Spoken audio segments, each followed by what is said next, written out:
everybody? What's up? What's up? Welcome to our IG Live Talk series. Yet again, we are here with a back-to-back. Welcome back. And I am so excited. Like I said, for this IG Live Talk, I wanted it to be more focused on our indie artists, our indie creative. So shout out to every indie creative that is out there. I know with everything going on with Warner Brothers, Netflix, everything going on in Hollywood, going back to the basics and just being your own, owning your own IP content, your audience, your growth, your own algorithm is, I think, the path that we are all going into. And I'm so excited that we have been able to have our first special guest, Gloria Brown, or Glow for short.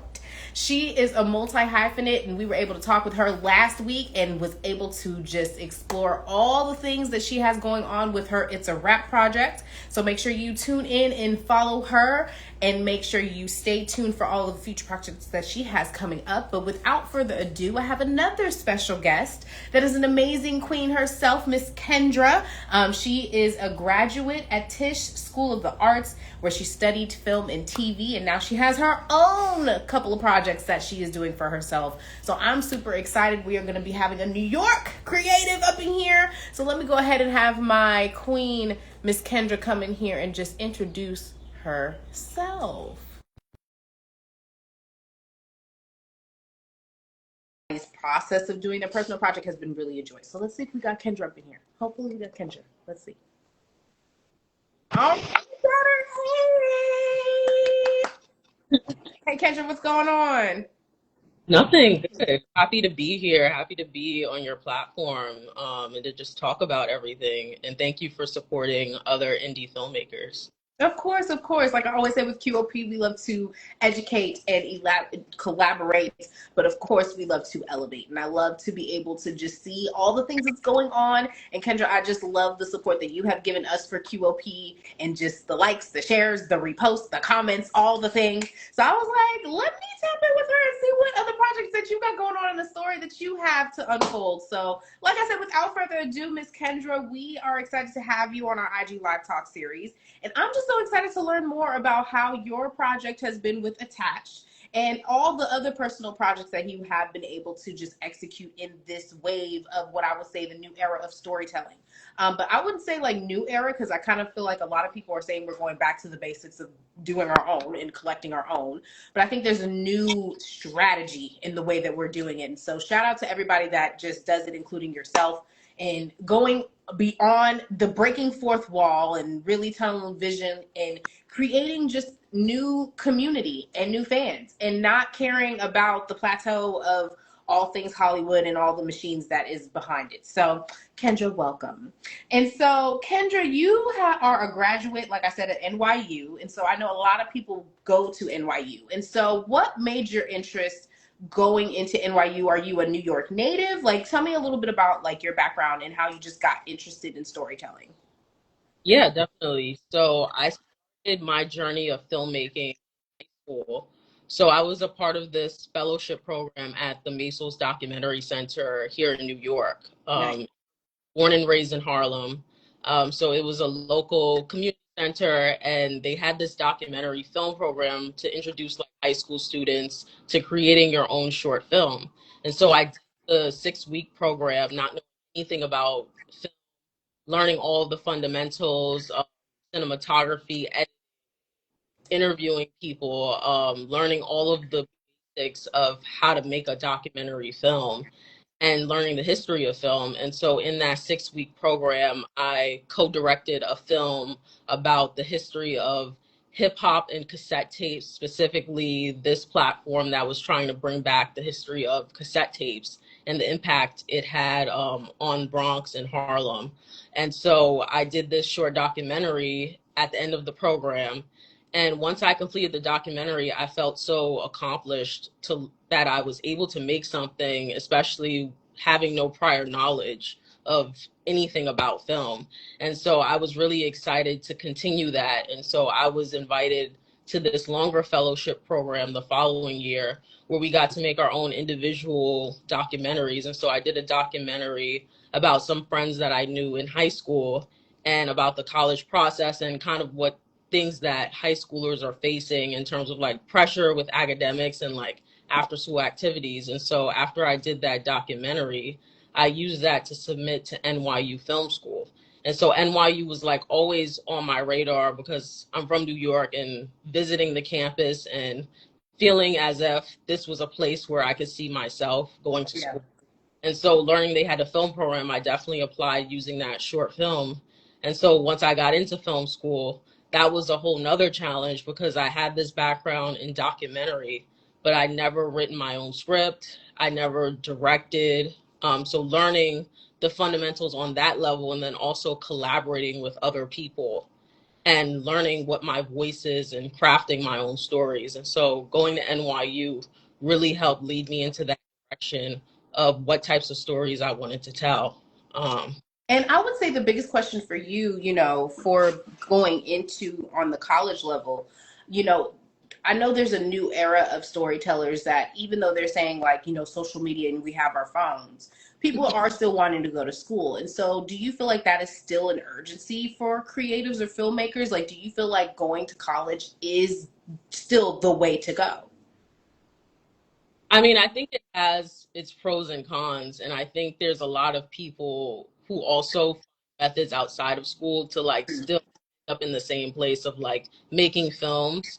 So Yeah. I think when it comes to like going to school at NYU specifically, like the tuition is super high. Yeah. It's a huge thing that would make it inaccessible to so many people. And then also too, when you go to film school, you're in a program that's very white.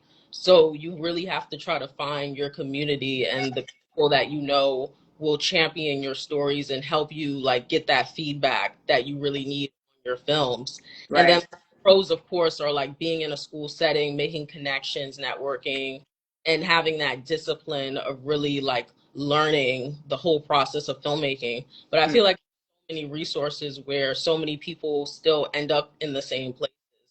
Like there's so many like master classes, so many books, so many videos, and also watching films in itself teaches you so many things about the history. So I think in and of itself, whether you go to film school or whether you decide not to go to film school, either way, you have to have independently that motivation to learning about the history of film, learning about, okay, what do I want my style to be? What does this mean? So I think you still have to have that curiosity and that passion to continue your own studies. Because even going to film school, like there's still so many films that influenced me that I never saw in film school, but I saw outside of film school. Yeah. Um, Specifically the stories about our community that's not taught in film school, but you have to look for those resources yourself. Yeah, I totally agree. I think, I wasn't able to, I still need to go to New York, by the way. But with me being in the West Coast, like I really was able to kind of captivate my own like collegial experience for film and TV. And especially for being in Davis, it was just so much that was going on around that time. It was just like you could not like not document the history. You know what I'm saying? And so I love that you started as a documentary because like honestly, a lot of people are just now kind of, especially our community, I think we're just now kind of realizing the importance of our archives and the importance of how we need to really get our hands on owning the stories of our archives. And so I'm really intrigued to see like what, as far as, and shout out to Return of the Wax, my frat brother Jabari, who is doing that project and being able to give the resurgence and the importance of vinyls and physical media. And I think that's just been the overall topic too, just the importance of going back to physical media. And so for you, for that project for that you had for your hip hop project, well, how does that in correlation for you gave you the just importance and the awareness of like our stories and our archives and how we need to preserve those through storytelling or through your storytelling? Definitely. I feel like being from Harlem, there's just so much history, like growing up, Okay.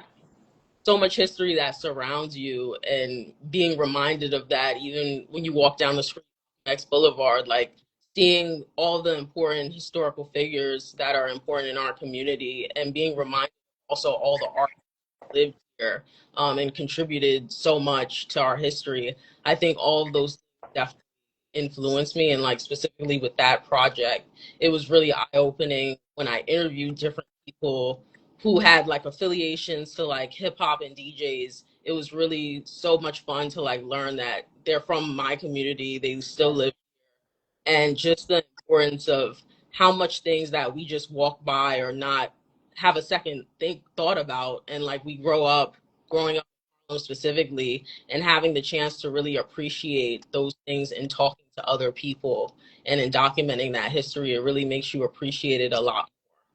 And I just feel like in my work in general, it's important for me because all of my films take place in Harlem. And so that's become like another thing, like talking about my voice as a filmmaker. Something I discovered in college is that it's so important for me to want to document the people that I know, the people I grew up around, and what feels familiar and like home to me. Mm. And so, speaking about your projects, congratulations on one of the projects that we are talking about, Attached, where you said it is self funded from the beginning to the end, all indie. And so, tell me about the project a little bit more. What got your motivation to even start the project? And I know that it's specifically being a psychological thriller. I just talked about it with my other guest too, Glow, and how like I feel like our community specifically is kind of really expanding our storytelling of it being just like comedy and drama or romance and things. We're now getting into thrillers, we're getting into suspense, and we're kind of making subgenres within those as well. And so what made you be so inspired to do a psychological thriller? And tell me a little bit about Attached. Yes. So for psychological thrillers, I feel like those were the first films that I saw when I was younger, actually growing up. So Mm. like the Carries, the Miseries, all of these films, these classic horror films, thriller films, those were the films that really like I loved growing up. Even when I was too young to like fully understand what was happening, it was just exciting and it was interesting to Yeah. watch. And it was so much fun with Attached, revisiting some of my like earlier memories, like watching these classic films that I admired. And my journey with Attached, it started almost 2 years ago, in 2023.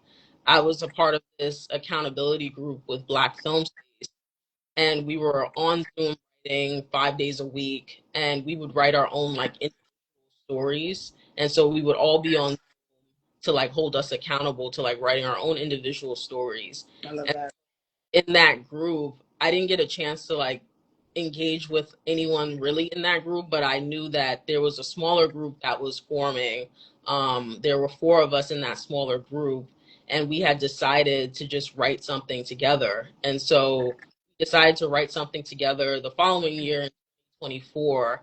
And so we started off writing this like TV pilot that was too similar to Insecure at the time. Yeah. And then when we were in that process of just writing, we like these characters that were interesting, but the script needed help. So after that, with that group, some of the members of that group got busy, and then so it was me and Demetrius Sadler that were left. And so we started to think about, let's just make a short film because it'll be a lot more feasible to make a short film than like a TV pilot. And so with the short film, that's how Attached came about.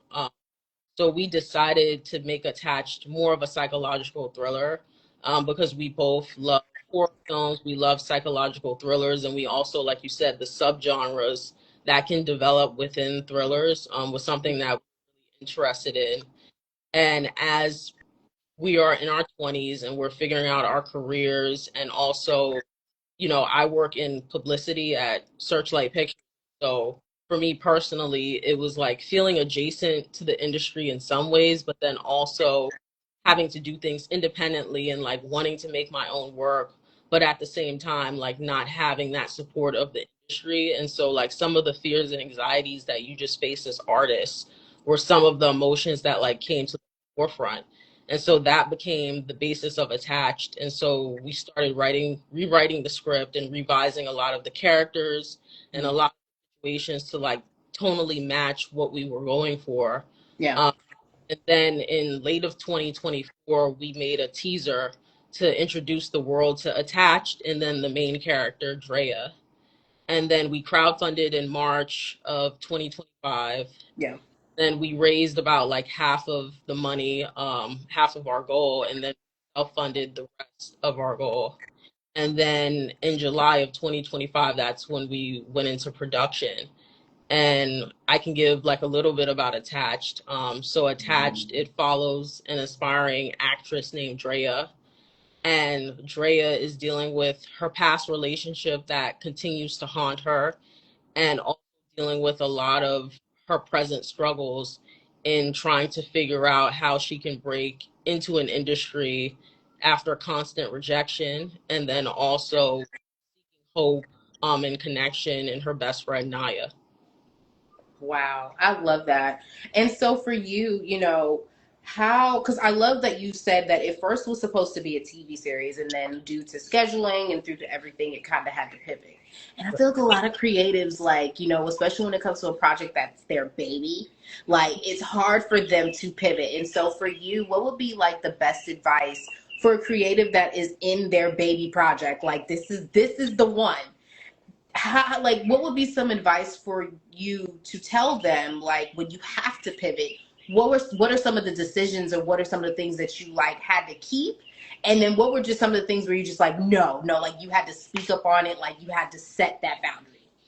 Yeah, I think in our process, it was a lot easier to kind of see, okay, this is what we need to change, this is where we need to pivot, because we went from like a larger group and then it was just me and Demetrius. And so in that larger group, so many ideas are being thrown around. Everyone's kind of writing their own scenes and everything is coming together. And so it was a lot clearer to see, okay, like between me and him, like let's write our own individual scenes based Yeah. on thinking and see what happens when we come together. And also for me, I'm always thinking in the writing process, okay, like how can I script better? How can I make this story more interesting? Is this something that I would want to watch?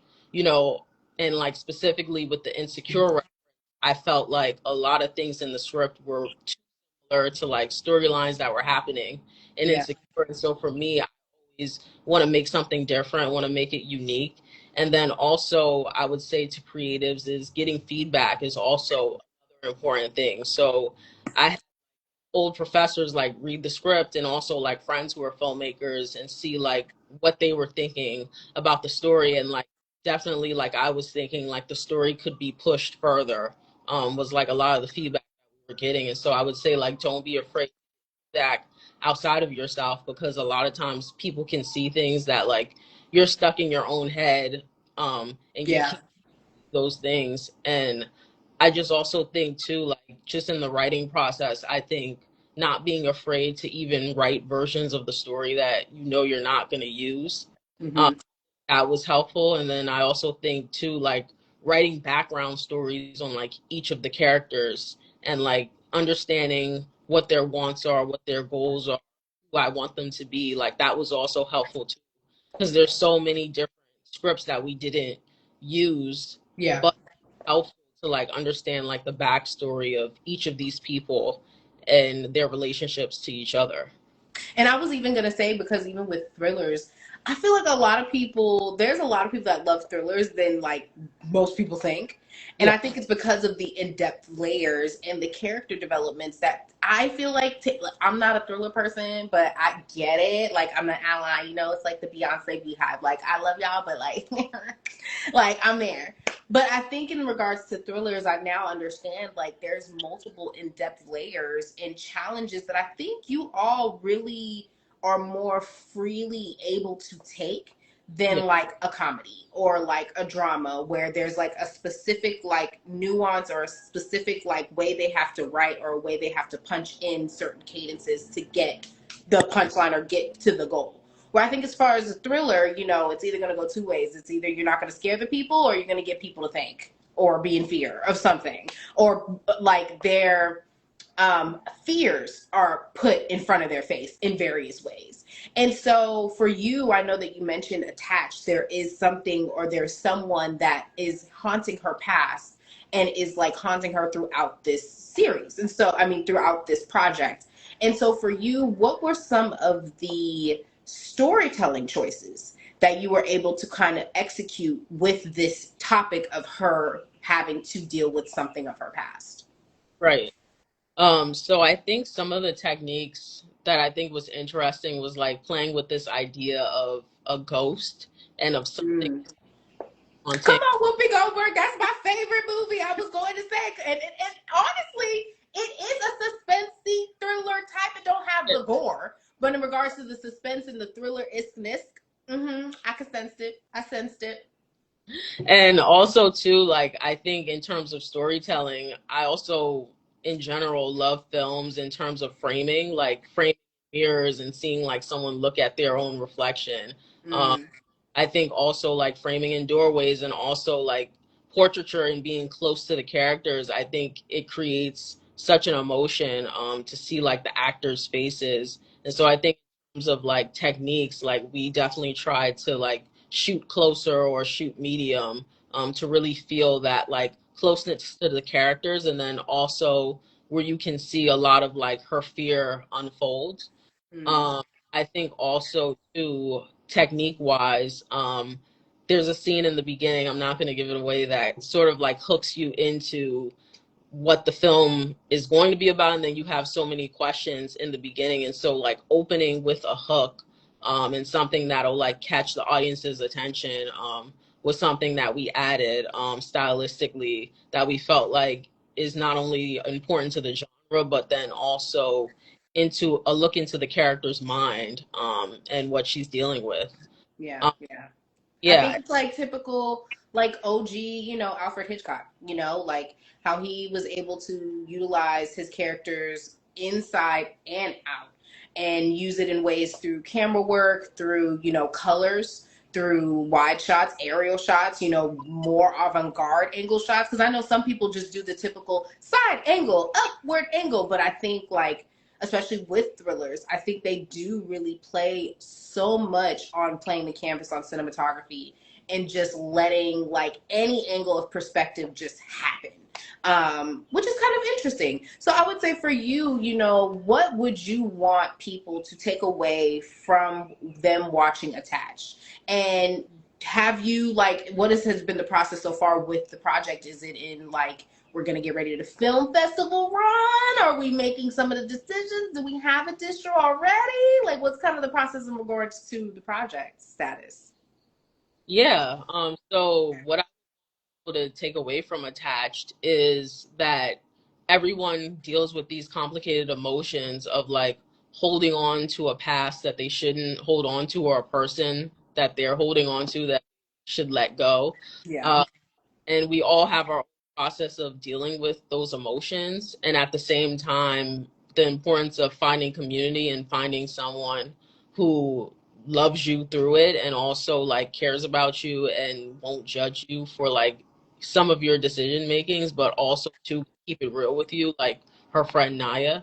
I also want people to also get attached is self-reflection and understanding like that complicated nature of looking at yourself in the mirror and really asking yourself, what's going on with me, and also, okay, how can I change my future ultimately and go in a different direction? And so some of those things are some of the takeaways I would say from Attached. And currently we are applying to festivals.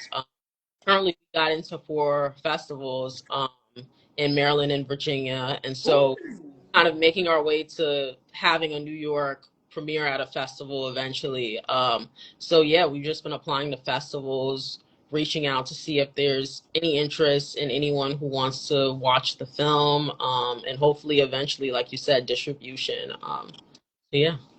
So I would say be my last question is your fantasy distribution. I know that there's been a lot of mergers going on with the distributions, but I know that there's still those opportunities and in various spaces. Shout out to Brick TV. I think that I just heard that they just got ownership or just distribution rights to showing in living color. So there is streaming platforms that is growing their, manyan.